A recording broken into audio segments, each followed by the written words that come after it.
Ես այդ զգացումը ունեի մոտ 1 տարի մինչև պատերազմը սկսել։ Եվ ինձ համար մեկ բան էր հասկանալի, որ ամեն ինչ արվում է պատերազմ հրահրելու համար։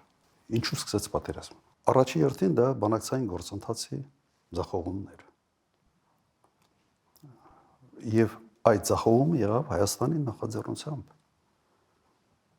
Հայաստանը հրաժարվեց բանակցել։ Ամբողջ բանակցային գործընթացի պատմության մեջ առաջին անգամ կոնֆլիկտի կողմերից մեկը հրաժարվել է ընդհանրապես քննարկել ներկայացված փաստաթուղթը։ Դա ներկայացվել էր ամռանը 19 թվականին։ Ինչ էր ասում այն ժամանակ Նիկոլ Փաշինյանը։ Սկսելու ենք զրոյական կետից եւ թող բանակցեն Ղարաբաղի հետ։ Տարբեր պատճառաբանությամբ։ Եվ 19 թվականի ներկայացված փաստաթուղթը ուղղակի հրաժարվել է բանակցել։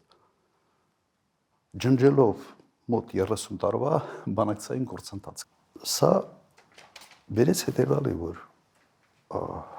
կողմերի համար, միջազգային հանրության համար եւ Մինսկի խմբի համանախագահ երկրների համար Հայաստանը ամբողջ այդ process-ի ձախողող կողմն է։ Ինչ պետք է աներ Ադրբեջանը։ Իհարկե պետք է հասկանար, որ բանակցային գործընթացով ինքը որևէ բանի չի հասնելու եւ պետք է սկսի պատրաստվել պատերազմ։ Սա հիմնական, ուղղակի ֆունդամենտալ